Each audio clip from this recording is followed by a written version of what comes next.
Hello everyone, you're watching PokerNews.com and welcome back to our coverage of the European Poker Tour Season 13 stop in Prague. I recently had the opportunity to sit down with Patrick Leonard to talk to him about bitB staking. He founded this and it's a very interesting sort of staking platform that's also a poker community for players. He told me a little bit more about what inspired it. bitB actually comes from when I was 17. I'm now I'm now 27, so Ooh, old man. Yeah, I was just starting university and I wasn't really enjoying university, and I said I wanted to be the best in the business at poker. And I made a blog on an English forum called Blonde Poker, and I was playing like $5 sit and goes, like heads up sit and goes, and I just tried every single day how I was going to be the best poker player in the world. And I probably haven't got there, but I got better every single day, and I kind of documented my progress. So people started calling me like bitB, or they were just saying like, oh, this is how I was known by, like kind of in the community or whatever. So this is kind of where the name comes from. bitB staking comes from me staking just one or two friends, and then realizing that I had kind of like a formula of how to win at like a specific type of poker. So it used to be 6 max cash games. I used to play very kind of exploitatively before there was like solvers out, and it was very easy to people would always fold the turn if you raised when they had like less than 2 pair. There's lots of like small things you could do, and in tournaments there's still all of these kind of small things you still can do, because there's so many recreational players or regular players who are just a little bit too lazy. So my very good friend Sam Voosden, who is probably the best tournament player in the world, he's still in the main event now, and he's made maybe 2 million online. We decided we were going to do it together as a kind of a joint venture, and together with another Finnish guy called Tommy Brook, we decided to make kind of like a company, staking company. But the problem with staking generally is it's guys who want to make a lot of money and not put much effort in, and they want to kind of stake guys who are broke or stake guys who used to be good at poker. We said, okay, let's go the opposite direction. Let's stake guys who have money. Let's stake guys who won't go broke, who won't steal from us, who won't need loans. And let's also try to stake the best poker players in the world and give them something where we can make it plus EV for them to join us and for us to stake them. So we realized that in every community, say Polish, Australian, Dutch, German, English, there's always these kind of like 4 or 5 really good players, and then maybe there's like 50 or 60 guys who are lazy, they don't want to work. And in that kind of social crowd, the good players don't really benefit from the bad players, so they kind of struggle to get to the next level, because when they're speaking hand histories, they're not getting like really good advice. They're the one who's giving advice to the other guys. So we decided we can be the guys who can give advice to these like best guys. And then we'll also bring in maybe 10 to 20 guys who are like who we consider to be the best poker players in the world, who don't give out content right now. So in the Dutch community, we have Graf Tekel, who's made more than $1 million. And basically all of these different communities, we have the best player, and we've kind of brought them in, and they're kind of the idols who will then bring in the guys who are just below them, who can then bring them to that level. Does that make sense? Absolutely. So these guys, like, who are very good poker players, everyone knows they're good poker players, but they don't know much about them. So we decided on our website, we wanted to kind of make it a community, and as a requirement for being a coach, you have to make a blog every month or every 2 months.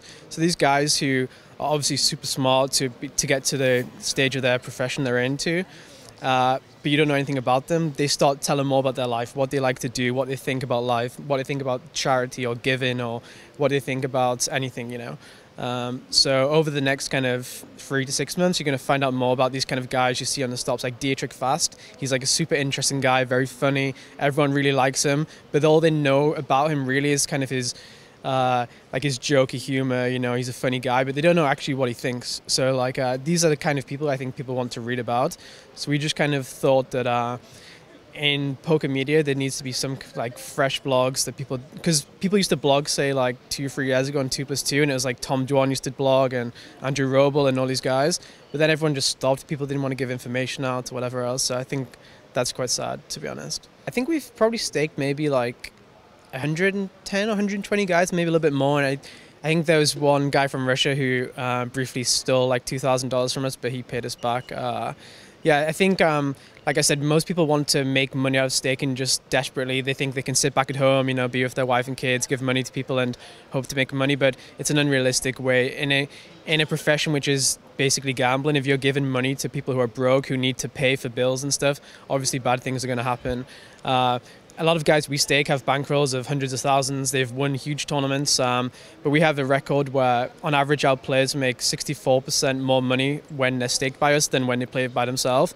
So not only do people give money away, they actually make more money when they have it. But I think if you're staking some guy who last year lost 50,000, he has no money in the bank, he has a wife and kids to pay for, and you send him $1,000 every day, it's a little bit unrealistic to think that he's not gonna take the money if he's desperate, you know. I know that whenever I've kind of been playing poker, you always go like up and then you break even for a little bit. And whenever I've gone like this stretch and then got better again, it's when I've kind of came with a new social circle. Like maybe I've been playing poker with a few guys, done really well, then I stopped playing by myself in my house for a long time, don't really interact with them. And then once I start getting into a new crowd, I do well again. So I think like being in the community is like the most important thing for progression in poker. I can like everything I've learned with people. I haven't learned by myself. It's like speaking to guys, oh yeah, do you see the same kind of pattern that I do? And he's like, yeah, I see it too. And then you say, okay, so how can we then exploit that pattern, you know? And it's not just about progressing as a poker player, it's progressing as a person too, becoming more mature, meeting different people from different walks of life. Like we come to all the EBTs together, we take all the guys with us. So when we come to say EBT Barcelona and you want to play live poker, you're not like frightened by yourself, not knowing like what the adjustments are live to online. We take all the guys there, we speak to them, we train them before we go to dinners every night together, we party together, we're all friends. So maybe there's 5 guys from Portugal, 5 from Australia, 10 from Denmark, wherever else. They're meeting like new people all the time, but people with like fresh ideas and fresh opinions, not just about poker, but about life too. You know, we have guys who are 19 who we stake, we have guys who are like 35 who we stake, so they would learn from each other in different ways. We've actually maybe turned down 50 people lifetime who have made more than $500,000 playing poker, and we're not looking for guys who have made so much money or who are the best players right now. We're kind of looking for the guys who are very hungry, guys who kind of send us like a really, like if a guy says, oh yeah, I've made $1 million, stake me in an application with 2 lines, we would never stake this guy. If a guy sent us like a really good application, like this is where I've been, this is what I want to do, this is how I'm going to get there, I want to use you guys for this reason, etc., etc., then we're going to be much more open to using someone like that, because in the community, if one guy kind of brings everyone else down, then it's going to deteriorate everyone else's performance. Like we have a communication tool where everyone talks like in general chat and whatever else, and if one guy's kind of being saying loads of pessimistic things or negative things, then everyone else is just not going to go there, they're not going to want to read the stuff, etc., you know. So be sure to stay tuned for part 2 of this series, where I talked to Patrick about a recent blog he wrote on bitB staking, which looked at the differences between dropping out of university and playing poker full-time, or just staying in university. Very interesting and sort of controversial topic at this point, and it was a great read. Stay tuned for part 2 coming up next week. I'm Sarah Herring. You're on PokerNews.com.